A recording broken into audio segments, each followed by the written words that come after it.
ያው ጾም ጸሎት ላይ ያለ ጉባኤ ስለሆነ ስብስብ ያለ አጠር ያለ እግዚአብሔርን ቃል መልእክት ነው ማካፍለው። ሰፊ ሰዓት ስለምንቀመጥ ስለምንበረከክም ቆመን የእግዚአብሔርን ቃል ከትንቢተ ኢሳይያስ ምዕራፍ 32 ትንቢተ ኢሳይያስ ምዕራፍ 32 ከቁጥር 9 እስከ ቁጥር 15 ድረስ በጌታ በኢየሱስ ክርስቶስ ስም እንደዚህ ይነበባል። እናንተ ዓለመኛ ሴቶች ሆይ ተነሱ፣ ድምፄንም ስሙ። እናንተም ተማምናችሁ የምትቀመጡ ሴቶች ልጆች ሆይ ንግግሬን አድምጡ። እናንተም ተማምናችሁ የምትቀመጡ ሴቶች ሆይ ወይንን መቁረጥ ይጠፋል፣ ፍሬም ማከማቸት አይመጣም። ከዓመትና ከጥቂት ቀን በኋላ ትንቀጠቀጣላችሁ። እናንተ ዓለመኛ ሴቶች ሆይ ተጠንቀቁ፣ ተማምናችሁ የምትቀመጡ ሆይ ተንቀጥቀጡ። ልብሳችሁንም አውልቁ፣ ራቁታችሁንም ሁኑ፣ ወገባችሁንም በማቅ ታጠቁ። ስለተወደደችው እርሻ ስለሚያፈራውም ወይን ደረታችሁን ድቁ። በሕዝቤ ምድር በደስታ ከተማ ባሉ በደስታ ቤቶች ሁሉ ላይ እሾህና ኩርንችት ይወጣባቸዋል። አዳራሹ ወና ትሆናለች፣ የብዙ ሰው ከተማ ትለቀቃለች። አምባና ግንቡ ለዘላለም ዋሻ፣ የምድረ በዳ አህያ ደስታ፣ የመንጎችም ማሰማሪያ ይሆናል። ቁጥር 15 ይህም መንፈስ ከላይ እስኪፈስልን ምድረ በዳውም ፍሬያማ እርሻ እስኪሆን ፍሬያማ እርሻም ዱር ተብሎ እስኪቆጠር ድረስ ይሆናል። እስኪ አሜን። መጨረሻውን ቁጥር ደግማለሁ። ይህም መንፈስ ከላይ እስኪፈስልን ምድረ በዳውም ፍሬያማ እርሻ እስኪሆን ፍሬያማውም እርሻ ዱር ተብሎ እስኪቆጠር ድረስ ይሆናል። ቁጥር 16 ከዚያ በኋላ ፍርድ በምድረ በዳ ይኖራል፣ ጽድቅም በፍሬያማ እርሻ ያድራል። የጽድቅም ሥራ ሰላም፣ የጽድቅም ፍሬ ለዘላለም ጸጥታና መታመን ይሆናል። ሕዝቤም በሰላም ማደሪያ በታመነ ቤት በጸጥታ ማረፊያ ይቀመጣል ይላል። ክብር ለኢየሱስ ይሁን። ትንቢተ ኢሳይያስ ምዕራፍ 32 ከቁጥር 9 አንስቶ እስከ ቁጥር 16 ድረስ ያለውን የእግዚአብሔርን ቃል ክፍል ነው ያነበብኩት። ነብዩ ኢሳይያስ የአሞጽ ልጅ ነብዩ ኢሳይያስ የትንቢት መጽሐፍ ከጻፉ 16 ነቢያቶች መካከል አንዱ ነው። እኛ ደግሞ በመልእክታቸው ስፋት ወይም በመልእክታቸው ቮሊዩም ታላላቅ ነቢያት ብለን ከምንመድባቸው ነቢያቶች መካከል አንዱና ግንባር ቀደሙ ነብይ ነው እና ይሄ ነብይ ደቡብ እስራኤል የታችኛው የእስራኤል ግዛት ማለትም ይሁዳ በባቢሎን መንግስት ከመማረኳ በፊት የተነሳ ቅድመ ምርኮ ነብይ ነው እና በደብዳቤው ውስጥ ምናልባት በኋላ በደንብ ሰፋ አድርጌ እናገራለሁ። ከፊት ስለሚመጣ ምርኮ የባቢሎን መንግስት እንደሚመጣ ይሁዳንም እንደሚማርካት ህዝቡ ለባርነት እንደገና ለካፕቲቪቲ ለምርኮ ታልፈው እንደሚሰጡ ኢሳይያስ በመልእክቱ ይናገራል እና ኢሳይያስ በዚህ ደብዳቤ ውስጥ አዲስ ኪዳናዊ የሆኑ ሐሳቦችንም ሲያነሳ እንመለከተዋለን። ስለ ጌታችን ስለ ኢየሱስ ክርስቶስ ውልደት ይናገራል። ጌታችን ኢየሱስ ከመምጣቱ ከ800 ዓመት በፊት ድንግል እንደምትጸንስ ወንድ ልጅ እንደምትወልድ ሕፃን እንደሚሰጠን ስሙም ድንቅ መካር ኃያል አምላክ የዘላለም አባት ተብሎ እንደሚጠራ ጌታ አምላኩም ጌታ አባቱ ዙፋን እንደሚሰጠው በዳዊት ወንበር ላይ እንደሚቀመጥ እንዲህ አይነት በጌታችን በኢየሱስ ክርስቶስ መምጣት የተፈጸሙ ትንቢቶችን ሲናገር እናያለን። ስለ መሲሁ ዳግመኛ መገለጥ ጭምር ይናገራል። ማለት እንግዳ የሆነ ሐሳብ አይሁድ መሲህ አንድ ጊዜ እንደሚመጣ ይጠብቃሉ። የመሲህ ዳግመኛ መገለጥ ይሄ ለነሱ እንግዳ ሐሳብ ነውና ኢሳይያስ ግን መሲሁ ዳግመኛ እንደሚገለጥ በመሲሁ ዳግመኛ መገለጥ ደግሞ የእግዚአብሔር መንግስት በምድር ላይ ፉሊ እንደምትመሰረት ስለ ሺው ዓመት መንግስት ስለ ሚሊኒየም በጣም ረጅም ርቀት አይቶ የሚተነብይ ነብይ ነው። ክብር ለኢየሱስ ይሁን። ምናልባት ሰዎች ስለዚህ ነብይ ማወቅ አለባቸው ብዬ የማስበው አንድ ነጥብ ኢሳይያስ ባለትዳርና የልጆች አባት ነው። አንዳንድ ጊዜ የብሉይ ኪዳን ነቢያቶችን ስናስብ ሁሉም ልክ እንደነ ኤልያስና ኤልሳ የግል ህይወት የሌላቸው በየተራራው በየሸለቆ እየተቀበዘበዙ የሚኖሩ አድርገን እናስባቸዋለን። እውነታው ከዚህ የራቀ ነው። እንደውም አብዛኞቹ የብሉይ ኪዳን ነቢያቶች የግል ሕይወት የነበራቸው ነቢያቶች ናቸው። ለምሳሌ ሆሴ ባለትዳርና የልጆች አባት ነው። አሞጽ ፕሮፌሽናል ገበሬ ነው፣ ዋርካ ለቃሚ ነው። እንዲሁ ኢሳይያስ ባለትዳር የልጆች አባት የቤተሰብ አስተዳዳሪ ነው እና 2 ልጆች አሉት። የመጀመሪያው ልጁ ያሱብ ይባላል። ሁለተኛው ልጁ ደግሞ ምርኮ ፈጠነ፣ ብዝበዛ ቸኮለ ይባላል። እስኪ አሜን። ምርኮ ፈጠነ፣ ብዝበዛ ቸኮለ እንደ ትንቢት የሰማችሁ ወገኖች ካላችሁ ይሄ ትንቢት አይደለም፣ የነብዩ ኢሳይያስ ሁለተኛ ልጅ ስም ነው። ምናልባት ትንቢት ከሆነ እንኳን ጥሩ ትርጉም የሌለው ትንቢት ይሁዳ እንደምትማረክ፣ ምርኮ እንደሚፈጥን፣ ብዝበዛውም እንደሚቸኩል የሚናገር እግዚአብሔር በዚህ ልጅ ስም በኩል የተናገረው መልእክት ነው። ክብር ለጌታ ይሁን። አሁን ወደ መልእክቴ ገብቻለሁ። ምንድነው የኢሳይያስ መጽሐፍ ጥቅል መልእክቱ? ምንድነው ዋና ሐሳቡ፣ አንኳር ነጥቡ? ኢሳይያስ ስለምንድን ነው የሚናገረው ሲባል እግዚአብሔር አምላክ እርሱን የማይታዘዙትንና አመፀኛ የሆኑ የዓለምን መንግስታት ይቀጣል ነው የሚለው ኢሳይያስ። የኢሳይያስ መጽሐፍ ዋና ጥቅል ሐሳብ ይሄ ነው። እግዚአብሔር ይቀጣል፣ እግዚአብሔር ይፈርዳል፣ እግዚአብሔር አመፀኞችን ይቃወማል። እነማንን ይቀጣል ሲባል እርሱን የማይታዘዙትንና አመፀኛ የሆኑ የዓለምን መንግስታት እግዚአብሔር ይቀጣል። እነ ግብፅን እግዚአብሔር ይቀጣል፣ በመጽሐፍ ውስጥ የተጻፉ ሀገር ስሞች። እነ ሶሪያን እግዚአብሔር ይቀጣል፣ እነ አሶርን እግዚአብሔር ይቀጣል፣ እነ ኢትዮጵያን እግዚአብሔር ይቀጣል። እኔ አይደለም ቃሉ ውስጥ ያለ ነው። ራሱ ህዝቤ፣ ትንሽ ፊታችሁ ጠቆር ስላለብኝ ነው፣ እኔ ቃሉ ውስጥ የተጻፈው ነው። እግዚአብሔር አምላክ ህዝቤ፣ ርስቴ፣ እድል ፈንታዬ ብሎ የሚጠራትን እስራኤልን ጭምር ስለ ኃጢአታና ስለ አለመመለሷ እግዚአብሔር ይቀጣል። ይሄ ነው የኢሳይያስ መጽሐፍ ዋና ሐሳብ። እግዚአብሔር ይቀጣል፣ አመፀኞችን ይቀጣል፣ ትዕቢተኞችን ይቀጣል። የራሱን ህዝብ እንኳን ሳይቀር ከግብፅ ከባርነት ቤት ነፃ ያወጣውን ሕግና ኪዳን የሰጣቸውን የራሱን ህዝቦች እንኳን ሳይቀር እግዚአብሔር ምን ይላል? እስኪ ይቀጣል በሉ እስኪ። ይቀጣል። የኢሳይያስ መጽሐፍ ዋና ሐሳብ ይሄ ነው። ግን ምንም መጽሐፉ እግዚአብሔር እንደሚቀጣ እግዚአብሔር እንደሚፈርድ ትኩረት ሰጥቶ የሚናገር መጽሐፍ ቢሆንም እግዚአብሔር ይቀጣል ብሎ ግን የሚዘጋ መጽሐፍ አይደለም። እግዚአብሔር ይቀጣል ይፈርዳል ብሎ የሚደመድም መጽሐፍ አይደለም። ልክ ነው፣ እግዚአብሔር ይቀጣል፣ ግን ደግሞ ተመልሶ ይራራል። እስኪ አሜን በሉ ባካችሁ። የእንደገናን ዕድል ይሰጣል። አስቀድሞ የፈጠረውን ማህበር የተቀመጠበትን የጽዮንን ተራራ ለዘላለም አይረሳም። ቢያሳዝን እንኳን እንደ ምህረቱ ብዛት ዳግመኛ ይራራል። የተቀጠቀጠውን ሸምበቆ አይሰብርም፣ የሚነደውን ክር አያጠፋም። እስኪ ጮክ በሉና አሜን በሉ። ሃሌሉያ። እግዚአብሔር ይቀጣል። እርግጥ ነው እግዚአብሔር ይቀጣል። እግዚአብሔር ይፈርዳል። አዎ ይፈርዳል፣ ግን ደግሞ ተመልሶ ይራራል። እርስ በርስ የማይጋጩ ሁለት የእግዚአብሔር መልኮች። እግዚአብሔር ይቀጣል። እግዚአብሔር ትዕቢተኞችን ይቃወማል። እግዚአብሔር ስለ ኃጢአት ይፋረዳል። አመፀኞችን ያጠፋቸዋል። ገልበጥ ስታረጉት ተመልሶ ይራራል። ኢየሱስ የተባረከ ይሁን። የተበተነውን ሕዝብ ይሰበስባል። የተሰበረውን ይጠግናል።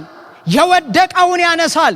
ለዛ ነው ከምዕራፍ 40 ጀምሮ እግዚአብሔር እንዲህ ማለት ይጀምራል። ሕዝቤን አጽናኑ። ይሄ የተጨቆነን ግራ የተጋባ ያዕቆብ አምላክ ረስቶናል፣ የአባቶቻችን አምላክ ተለውጦብናል፣ መንገዴ ከእግዚአብሔር ተሰውራለች፣ ፍርዴም ከአምላኬ አልፋለች እያለ ያለውን ይሄንን ሕዝብ አጽናኑት። እንደውም ንገረው፣ ያዕቆብ ሆይ አልሰማህም? እስራኤል ሆይ አላወክም? እርሱ የዘላለም አምላክ ነው፣ የምድር ዳርቻ ፈጣሪ ነው፣ አይደክምም አይታክትም፣ ማስተዋሉም ደግሞ አይመረም። አይደለም አንተ ሊረሳ፣ እሱ የዘላለም አምላክ ነው። ጮክ በልና አሜን። አይደለም ያንተ ፍርድ ሊያልፍበት፣ አሕዛብ በፊቱ በገንቦ እንዳለ ጠብታ ነው። ተራሮችንና ኮረብቶችን በሚዛን ይመዝናቸዋል። እንደውም ልንገርህ፣ አዎ ለደካሞች ኃይልን ይሰጣል። ጮክ በሉና አሜን በሉ። ሃሌሉያ። ጉልበት ለሌላቸውም ብርታትን ይጨምራል። እግዚአብሔር ይቀጣል፣ ተመልሶ ይራራል። የወደቀውን ያነሳል፣ የሳተውን ይመልሳል። ኢየሱስ የተባረከ ይሁን። እዛ መጽሐፍ ቁጣው ለጥቂት ጊዜ ነው አይልም? ሞገሱ ግን ለሕይወት ዘመን። ኢየሱስ የተባረከ ይሁን። እና በዚህ በኢሳይያስ መጽሐፍ እነዚህን ሁለት እርስ በርስ የማይጋጩ የእግዚአብሔር መልኮች ታገኛላችሁ። አሁን ቅድም ባነበብኩት በኢሳይያስ ምዕራፍ 32 ከቁጥር 9 አንስቶ ምናልባት ትንሽ ሳነበው ደንገጥ ፈራ ካላችሁ የፍርድ ቃሉ ትንሽ የከበደ የፍርድ ቃል እና እግዚአብሔር አምላክ እንደዚህ ይላል፣ እናንተ ተማምናችሁ የምትቀመጡ ዓለመኛ ሴቶች ሆይ፣ እናንተ ትዕቢተኛ ሴቶች ሆይ ተንቀጥቀጡ፣ ልብሳችሁን አውልቁ፣ ማቅንም ልበሱ። ስለተወደደው እርሻ፣ ስለ ይሁዳ ነው የሚናገረው፣ ስለተወደደው እርሻ ስለሚያፈራውም ወይን ደረታችሁን ድቁ። ለምን? ከጥቂት ዓመትና ቀን በኋላ ይላል እግዚአብሔር አምላክ፣ ከጥቂት ዓመትና ቀን በኋላ በሕዝቤ ምድር በደስታ ከተማ ባሉ በደስታ ቤቶች ሁሉ ላይ እሾህና ኩርንችት ይወጣባቸዋል። ምን እያለ ነው ጌታ? የባቢሎን መንግስት እንደሚመጣ ይሁዳንም እንደሚማርካት ሕዝቡ ለባርነት ታልፎ እንደሚሰጥ እግዚአብሔር እየተናገረ ነው። ከጥቂት ዓመትና ቀን በኋላ በሕዝቤ ምድር። በጣም የሚገርመው እግዚአብሔር እስራኤልን ሲቀጣት ሕዝቤ እያለ ነው የሚቀጣት። ከኔ ጋር ናችሁ? ሕዝቤ እያለ በሕዝቤ ምድር እሾህና ኩርንችት ይወጣል፣ አዳራሹ ወና ይሆናል፣ የብዙ ሰው ከተማ ትለቀቃለች፣ ምሪቱ የምድረ በዳ አህያ መፈንጫ፣ የዱር አራዊት መሰማሪያ ትሆናለች። ወገኖች ይሄ ፍርድ ነው። ሊመጣ ያለ አምላካዊ ቁጣ ነው። በኃጢአት ምክንያት ባለመመለስ ምክንያት የሚገለጥ የእግዚአብሔር መዓት ነው። ምሪቱ ትማረካለች። ታልፋችሁ ለባቢሎን ትሰጣላችሁ። ባቢሎን ይወስዳችኋል። ሰው ውር ውር ይልበት የነበረ ከተማ ባዶ ይሆናል፣ ወና ይሆናል። እንደውም ምሪቱ የምድረ በዳ አህያ መሰማሪያ ትሆናለች፣ የዱር አራዊት መፈንጫ ትሆናለች። ይሄ የእግዚአብሔር ቁጣ ነው። ወገኖቼ እስራኤል ሕዝብ ባርነት ምን ማለት እንደሆነ በደንብ ጠንቅቆ የሚያውቅ ሕዝብ ነው። 430 ዓመት ስለኖሩበት ባርነት እንዴት እንደሚያስከፋ፣ እንዴት አንገት እንደሚያስደፋ፣ እንዴት እንደሚያሸማቅቅ በደንብ ጠንቅቀው ያውቃሉ። አሁን በኃጢአት ባለመመለስ ምክንያት የእስራኤል ሕዝብ የይሁዳ ሕዝብ እንደገና ወደ ባርነት ሊገባ ነው። እንደገና አንገት ሊደፋ ነው። እንደገና ሊሸማቀቅ ነው። እንደገና ምድሩን ትቶ ሊበተን ነው። ኢየሩሳሌም የፍርስራሽ ክምር ልትሆን ነው። መቅደሱ በእሳት ሊቃጠል ነው። ይሄ ሁሉ የአመጽና ያለመመለስ ውጤት ነው። ኢየሱስ ያድናል። አሁን በዚህ መሃል በደንብ ስሙኝ፣ ይሄ ነው መልእክቴ። በዚህ መሃል ኢሳይያስ አንድ ጥያቄ የሚጠይቅ ይመስላል። እሺ በኃጢአታችንና ባለመመለሳችን ምክንያት መፍረሱንስ እንፍረስ፣ መማረኩን እንማረክ፣ ምድራችንን ከተማችንን ለቀን እንጥፋ፣ ኢየሩሳሌም ትፍረስ፣ መቅደሱም ይቃጠል። ግን እስከ መቼ? እስከ መቼ ነው ፊትህ የሚጠቁርብን? እስከ መቼ ነው ሀገር ለቀን ስደተኞች ሆነን የምንበተነው? እስከ መቼ ነው ምድራችን ባዶ የምትሆነው? የምድረ በዳ አህያ መፈንጫ የምትሆነው እስከ መቼ ነው? እስከ መቼ ነው የምትቆጣን? እስከ መቼ ነው ፊትህ የሚጠቁርብን? ይህንን ጥያቄ የሚጠይቅ ይመስላል ኢሳይያስ። ወገኖቼ ይሄም ዘመን እኔና እናንተ ያለንበት ይሄ ጊዜ በአንድም በሌላም ይህንን ጥያቄ መጠየቅ ያለብን ጊዜ ይመስለኛል። እንደ ግል፣ እንደ ሀገር፣ እንደ ቤተ ክርስቲያን። እሺ እስከ መቼ? እስከ መቼ ነው መጸለይ ዳገት የሚሆነው? እስከ መቼ ነው ለቅዱስ ቃልህ እየተገዛን እየተንቀጠቀጥን መኖር ዳገት የሚሆንብን? ትናንትና የነበረንን ፍቅር፣ ትናንትና የነበረንን ቅንነት፣ ትናንትና የነበረንን በጎ ሕሊና ለጌታ ለአምላክ ደግሞም ለወንድም ለእህቶቻችን የነበረንን ፍቅር ጥለን እስከ መቼ ነው የምንመላለሰው? እንደ ቤተ ክርስቲያን ወንጌል በምድሪቱ በከተማ መሳለቂያ ሆኖ የስድብ ምክንያት ሆኖ እስከ መቼ ነው? ቤተ ክርስቲያን የተነገረላት ሞገስ ላይ ቆማ መኖር የማትችል እስከ መቼ ነው? እንደ ሀገር የንጹሃን ደም እየፈሰሰ ሴት ልጆች እየተደፈሩ ፍርድ እየተጣመመ የኑሮ ውድነት ጣሪያ ነክቶ እሺ እስከ መቼ? ወገኖች ይሄንን ጥያቄ መጠየቅ ያለብን ጊዜ ይመስለኛል። አባቶች በቅዱስ መጽሐፍ ይሄንን ጥያቄ ጠይቀዋል። ዕንባቆም ይሄንን ጥያቄ ጠይቋል። እስከ መቼ? እስከ መቼ ነው ዝም ማትለኝ? እስከ መቼ ነው ጸሎቴን ሰምተህ የማትመልሰው? እስከ መቼ ነው ፍርድ ጠማማ የሚሆነው? ዳዊትም ይህንን ጥያቄ ጠይቋል። እስከ መቼ ፊትህን ታጠቁርብኛለህ? ኢየሱስ ይባረክ። እና ኢሳይያስም ይጠይቃል፣ እሺ እስከ መቼ? መፍረሱን እንፍረስ፣ የኃጢአት ውጤት ነው፣ የተቆረጠ የእግዚአብሔር ውሳኔ ነው። መማረኩን እንማረክ፣ ከተማዎቻችን ባዶ ይሁኑ፣ ግን እስከ መቼ? የሰራዊት አምላክ እግዚአብሔር ለዚህ ጥያቄ መልስ አለው። እግዚአብሔር አምላክ እንዲህ ይላል፣ እስከ መቼ ለሚል ጥያቄ ጌታ እንዲህ ይላል፣ ምን? መንፈስ ከላይ እስኪፈስልን ድረስ። እስኪ አሜን በሉ ባካችሁ። እስከ መቼ ነው የምንፈርሰው? ሰማያት እስኪቀደዱ ድረስ። እስከ መቼ ነው የምንማረከው? እስከ መቼ ነው ስደተኞች የምንሆነው? እስከ መቼ ነው የምንቅበዘበዘው? የሰማይ አምላክ እግዚአብሔር ከዙፋኑ እስኪነሳ ድረስ። እስኪ አሜን ይባላል። ሃሌሉያ። ራብን የወጋ ታላቁን ዘንዶ የቆራረጠ የእስራኤል ጠባቂ ከማደሪያው ብድግ እስኪል ድረስ፣ ሰማያት እስኪቀደዱ ድረስ፣ ቀላያቶች እስኪነደሉ ድረስ፣ መንፈስ ከላይ እስኪፈስ። ራካዱና ማጋንቴ መንፈስ እስኪፈስ፣ ባርነት መንፈስ እስኪፈስ፣ ጉስቁልና መንፈስ እስኪፈስ፣ ተማርኮ መወሰድ ሰማያት እስኪከፈቱ፣ አንገት መድፋት መሸማቀቅ እስከ መቼ? እግዚአብሔር ከዙፋኑ እስኪነሳ፣ የክብሩ ኃይል በምድሪቱ እስከሚገለጥ። አንድ አማኝ ይጩህና አሜን ይበል እስኪ። በኢየሱስ ስም በኢትዮጵያ ምድር ሰማያት ይከፈቱ። አንድ ሰው ይጩህና አሜን ይበል። ሃሌሉያ። በኢትዮጵያ ምድር ቀላያቶች ይነደሉ፣ የእግዚአብሔር ክብር ይገለጥ።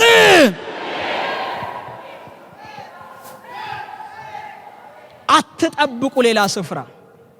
አንድ ጀግና ሰው ከመካከላችሁ ተነስቶ ከምርኮ ምድር እስኪመልሳችሁ አትጠብቁ። ምርኮ የሚያበቃው ደና ሰው በመካከላችሁ ሲነሳ አይደለም። ታዲያ ሰማያት ሲከፈቱ፣ የእግዚአብሔር መንፈስ በምድሪቱ ላይ ምን ሲል? ሲፈስ። አሜን አሜን አሜን አሜን። የሁሉ አይኖች ጌታን ተስፋ ያደርጋሉ። የክብር ንጉሥ ከዙፋኑ ይነሳ፣ እግዚአብሔር ከማደሪያው ይነሳ። አሜን ይነሳ የሚል ይጩህና አሜን ይበል። ሃሌሉያ። ድገሙና በስልጣን አሜን በሉ። ሃሌሉያ። ሰማያት እስኪቀደዱ ድረስ እግዚአብሔር እንዲህ ይላል። እስከ መቼ? ምናልባት እንዲህ አይነት ጥያቄ ካላችሁ እናንተ መንፈስና ልብ ውስጥ እስከ መቼ? እስከ መቼ ነው እንዲህ የምሆነው? እስከ መቼ ነው የቀደመውን ነገሬን ጥዬ የምመላለሰው? እስከ መቼ ነው ትናንት የነበሩ መንፈሳዊ ልምምዶችን አጥቼ ከእጆቼ ወጥተው የምመላለሰው? እስከ መቼ ነው ቤተ ክርስቲያን እንደ ቀደመ ክብሯ አደባባይ ወጣ የምታስፈራው? እስከ መቼ ነው ኢትዮጵያ እንዲህ የምትሆነው? ጉስቁልናው እንደዚህ የሚበርታው እስከ መቼ ነው? እግዚአብሔር እንዲህ ይላል፣ መንፈስ ከላይ እስኪፈስ ድረስ። አሜን ይባላል። ሃሌሉያ። የእግዚአብሔር ክብር ሲገለጥ ሰንሰለቶች ይቆረጣሉ፣ የእግር ብረቱ ይሰበራል፣ ጉስቁልና ይገለበጣል፣ ማቱ ይገለበጣል፣ ጭንገፋው ይገለበጣል። የሚስማማ አሜን ይበል። ሃሌሉያ። በኢየሱስ ስም ሰማያት ይከፈቱ፣ የእግዚአብሔር መንፈስ ይፍሰስ።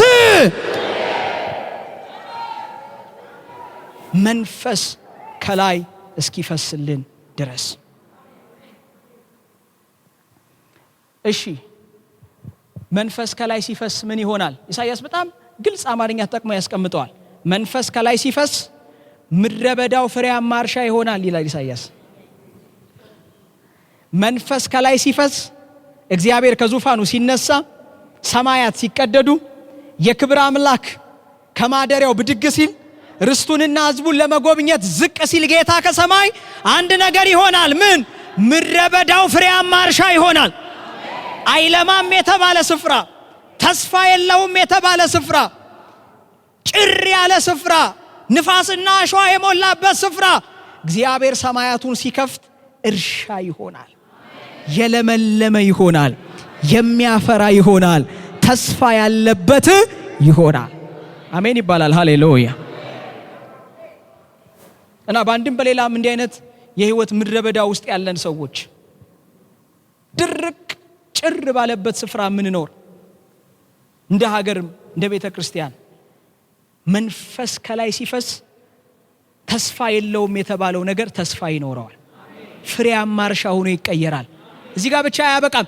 ፍሬያማ እርሻውም ዱር ተብሎ እስኪጠራ ድረስ ጫካ እስኪሆን ድረስ እስኪ አሜን በሉ ባካችሁ።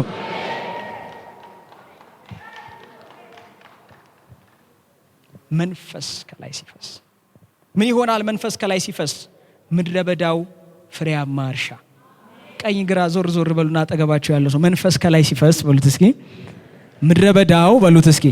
የህይወት ምድረ በዳ፣ የምድሪቱ ምድረ በዳ፣ የቤተ ክርስቲያን ምድረ በዳ ፍሬያማ እርሻ ሆኖ ይቀየራል በሉት እስኪ። ፍሬያማ እርሻውም በሉት ንገሩት ባካችሁ ዱር ሆኖ ይቀየራል በሉት እስኪ። የሚስማማ ብቻ አጨብጭቦ አሜን ይበል። ሃሌሉያ።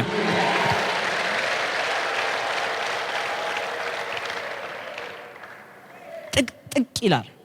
የእግዚአብሔር መንፈስ ሲመጣ የእግዚአብሔር በረከት ይሞላል። ጥቅጥቅ ይላል። ምድረ በዳ እንደነበረ እስከማታስታውሱ ድረስ በእርግጥ ይሄ ስፍራ ምድረ በዳ ነበር እስክትሉ ድረስ ሰማያት ሲከፈቱ ምድረ በዳ የተባለውን እግዚአብሔር ጫካ ያደርገዋል። እግዚአብሔር ያለመልመዋል። በምድረ በዳው ላይ የውሃ ምንጮችን ይነድላል። እንደ እግዚአብሔር ገነት ይለመልማል። በኢየሱስ ስም ሰማያት የተከፈቱ ይሆኑ። ስለዚህ ወገኖቼ የተሐድሶ ተስፋ ያለው በመንፈስ ቅዱስ ኃይል መምጣት ውስጥ ነው። መንፈሱ ከላይ ሲፈስ የእግዚአብሔር ክብር ሲገለጥ የተበተነው ይሰበሰባል፣ የጠወለገው ይለመልማል፣ የተሰበረው ይጠገናል፣ ያዘኑ ይጽናናሉ። አሜን። ለኢትዮጵያ እግዚአብሔር ሰማያትን ይክፈት። እነ ዌልስ የተጎበኙበት የእግዚአብሔር ጉብኝት ለዚች ምድር ይሆን። አውሮፓ የተጎበኘበት ጉብኝት ለዚች ምድር ይሆን። ምስራቁ ዓለም የተጎበኘበት ጉብኝት ለዚች ምድር ይሆን። መንፈስ ሲመጣ በረሃው እግዚአብሔር ያለመልመዋል፣ ጫካ ዱር ያደርገዋል። እሺ ከኛ ምን ያስፈልጋል? አንድ ነጥብ ተናግሬ ወደ ጸሎት ነው የምገባው። ከኛ ምን ያስፈልጋል?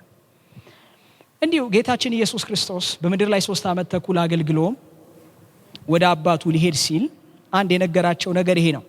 መንፈስ ይመጣል ያለው ጌታ።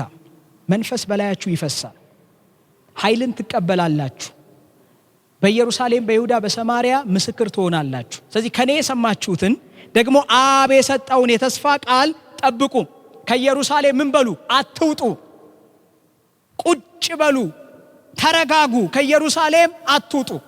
ይሄንን ተስፋ አብ ነው የሰጠው። ደግሞ ከኔ አፍ ሰምታችሁታል፣ ይሆናል ከጥቂት ቀን በኋላ። ስለዚህ በኢየሩሳሌም ምን በሉ? ተቀመጡ ብሎ ጌታችን ኢየሱስ ክርስቶስ ወደ አባቱ ቀኝ አረገ። በኋላ ደቀ መዛሙርቶች ጌታችን ኢየሱስ ክርስቶስ ካረገበት ተራራ የሰንበት ያህል መንገድ ወደምትሩቅ ወደ ኢየሩሳሌም ነው የሚለው ሐዋርያት ሥራ ምዕራፍ 1። የሰንበት መንገድ ያህል ማለት 1.1 ኪሎ ሜትር ነው። ወደ ኢየሩሳሌም ከተማ ተመልሰው ምናልባት በማርቆስ እናት በማርያም ቤት ገብተው ጌታችን ኢየሱስ ክርስቶስ ካረገበት ቀን አንስቶ ባለ 50 የተባለው ቀን እስከሚመጣ ድረስ የጴንጤቆስጤ ቀን ሐዋርያት ሥራ ምዕራፍ 2 እስከሚመጣ ቀን ድረስ እነዚህ 120 የሚያህሉ ወንድሞችና እህቶች ጌታችን ኢየሱስ ተስፋ ሰጥቷቸዋል። እግዚአብሔር አብ ተስፋ ሰጥቷቸዋል። መንፈስ እንደሚመጣ እንደሚፈስባቸው፣ ኃይልን እንደ ልብስ እንደሚለብሱ እግዚአብሔር ተናግሯል። ይሄንን የተስፋ ቃል በአንድ ልብ ሆነው ትጋት በሞላበት ጸሎት ይጠብቁት ነበረ። ከኔ ጋር ናችሁ? አንድ ነገር ነው ከኔና ከናንተ የሚያስፈልገው። ምን? በአንድ ልብና መንፈስ ሆኖ ትጋት በሞላበት ጸሎት ያለማቋረጥ ይሄንን የእግዚአብሔርን ተስፋ መጠበቅ። ኢየሱስ ያድናል። ምንም ይሄንን ተስፋ አብ ቢሰጣቸው ከኢየሱስ ክርስቶስ አፍ ቢሰሙትም የነርሱ ድርሻ ግን ነበረ። የነሱ ድርሻ ምንድነው? ትጋት በሞላበት ጸሎት መጠበቅ።